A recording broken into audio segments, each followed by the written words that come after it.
স্বপ্নের কথা কেন যে কোনো মানুষের কাছে শেয়ার করতে নেই, তার কারণ হিসেবে আমরা সুনানে দারমির একটি হাদিসকে এখানে উল্লেখ করতে পারি, যে হাদিসটিকে ইবনে হাজার আল আসকালানি উনি ওনার ফাথুল বারিতে হাসান বলে উল্লেখ করেছেন।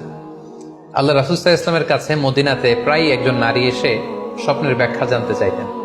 সে নারী বলতেন যে, ইয়া রাসূলুল্লাহ, আমি প্রায় স্বপ্নে দেখি যে আমার ঘরের একটি পিলার ভেঙে গিয়েছে এবং আমি অন্ধ সন্তান প্রসব করেছি। এই নারীর স্বামী ছিল ব্যবসায়ী এবং সারা বছর ব্যবসার কারণে বিভিন্ন জায়গায় তিনি ঘুরে বেড়াতেন এবং যখন ফিরে আসতেন যাওয়ার সময় তিনি স্ত্রীকে প্রেগনেন্ট অবস্থায় রেখে যেতেন, অর্থাৎ গর্ভবতী। আর এই বাচ্চাকে পেটে নিয়ে এই নারী সবসময় এই স্বপ্ন দেখতে থাকতেন। তো রাসূল সাল্লাল্লাহু আলাইহি ওয়াসাল্লাম স্বপ্নের ব্যাখ্যা বললেন, তুমি চিন্তা করো না, তোমার স্বামী সহি সালামতে ফিরে আসবে এবং তুমি সুন্দর সন্তান প্রসব করবে, ভালো সন্তান। এভাবেই চলছিল। যতবার তার স্বামী ফিরে আসে, সুস্থভাবে ফিরে আসে এবং সে সুন্দর সন্তান জন্ম দিচ্ছিল। হঠাৎ একবার সে নারী আল্লাহ রাসূল সাল্লাল্লাহু আলাইহি ওয়াসাল্লামের বাসায় এসে দেখলেন যে আল্লাহ রাসূল সাল্লাল্লাহু আলাইহি ওয়াসাল্লাম ঘরে নেই। আম্মাজান আয়েশাকে তিনি বললেন যে, আমি সবসময় এরকম স্বপ্ন দেখি।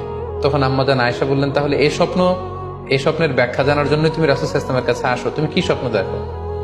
তখন সে নারী আম্মাজান আয়েশার কাছে খুলে বললেন যে, আমি স্বপ্নে দেখি যে আমার ঘরের একটি পিলার ভেঙে গিয়েছে আর আমি একটি অন্ধ সন্তান প্রসব করেছি।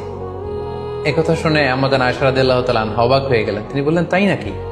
তোমার স্বপ্ন যদি সত্য হয় তাহলে ঠিকই তোমার স্বামী মারা যাবে এবং তুমি একজন ফাজের পাপাচারী সন্তান প্রসব করবে। ঠিকই দেখা গিয়েছিল, তার পরের বছর তার স্বামী যখন আসলো, জীবিত আসতে পারেনি, তার স্বামী ইন্তেকাল করেছিল এবং এই নারী যে সন্তান প্রসব করেছিল সেটা ছিল একটি পাপাচারী সন্তান। তো এই ঘটনা আল্লাহ রাসূল সাল্লাল্লাহু আলাইহি ওয়াসাল্লাম শুনে আম্মাজান আয়েশাকে বললেন, আয়েশা, তুমি এটা ঠিক করনি। তুমি যদি কখনো কারো স্বপ্নের ব্যাখ্যা করো, তুমি ভালো ব্যাখ্যাটা করবে, কখনো মন্দ দিক থেকে ব্যাখ্যা করবে না। হয় চুপ থাকবে, ব্যাখ্যাই করতে যাবে না, আর যদি স্বপ্নের ইন্টারপ্রিটেশন তুমি করতে চাও তাহলে ভালো ব্যাখ্যাটা করবে।